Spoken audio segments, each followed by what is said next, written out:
qualitative approaches to inquiry are narrative, phenomenological, grounded theory, ethnographic, and case study. In narrative research, we focus on studying the stories spoken or written by one or two individuals and then rearranging the sequence in a chronological order. The key elements in collecting data in this research are time, plot, scene, and place.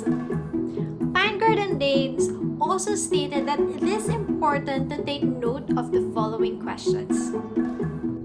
Who owns the story? Who can tell it? Who can change it? Whose version is convincing? What happens when narratives complete? And as a community, what do stories do among us? The narrative research can be an autobiography, biographical study, life history, oral history, or personal experience story. Now, there are two types of analytic strategies used in narrative research. The first one is analysis of narratives, wherein it uses patterns for reasoning to create description themes from stories or taxonomies. And the second one is narrative analysis, in which it collects descriptions of events or happenings and is later on configured into a story using a plotline. The second approach to inquiry is the phenomenological research, wherein it focuses on studying what and how the 5 to 25 individuals share the common experience from a certain occurrence. The general questions asked in here are: what have you experienced in terms of the phenomenon? What contexts or situations have typically influenced or affected your experience of the phenomenon? There are two types of phenomenology. The first one is hermeneutic, which is oriented towards the live experience and interpreting the texts of life. While the second type is empirical, which focuses on the description of the participant's experience. In empirical, the investigators or researchers set aside their experience to take a fresh perspective towards the phenomenon under examination, through bracketing out their views before proceeding with the experience of others. Approach to inquiry is the grounded theory research. It focuses on generating or discovering a theory of a process, action, or interaction that is based on the perspectives of a large number of participants who are not likely to be located in the same location or interacting with each other on a frequent basis, but they develop a shared patterns of behaviors, languages, and beliefs. The theory emerges with the help of a process of memoing, wherein the researcher takes down notes about the evolving theory throughout the study. In ground theory studies, we have the constructivist approach and the systematic procedures. In constructivist approach, it focuses on a social constructivist perspective. That includes emphasizing diverse local worlds, multiple realities, and the complexities of particular worlds, views, and actions.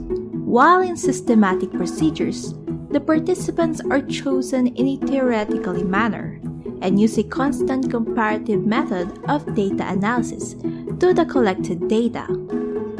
The data are then open-coded for its major categories of information and focuses on a core phenomenon, or what was central to the process.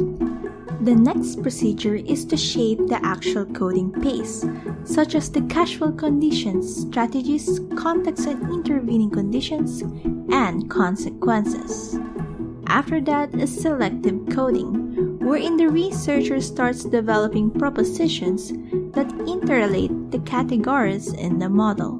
The fourth approach to inquiry is the ethnographic research, wherein it focuses on studying the shared or learned patterns of values, behaviors, beliefs, and languages of an entire cultural group.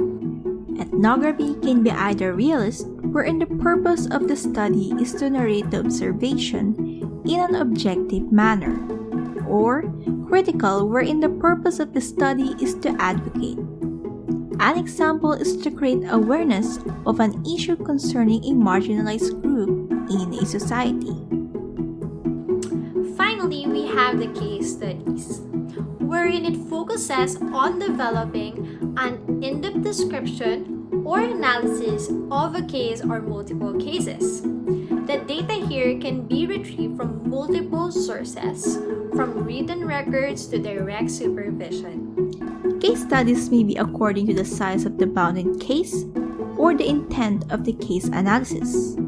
The first one may involve an individual, several individuals, a program, an event, or an activity, while the latter can be either single instrumental, collective, or intrinsic case study. The single instrumental case study focuses on an issue or concern and then selects one bounded case to illustrate the issue. The collective or multiple case study selects the same issue, but the inquirer selects multiple case studies to illustrate it.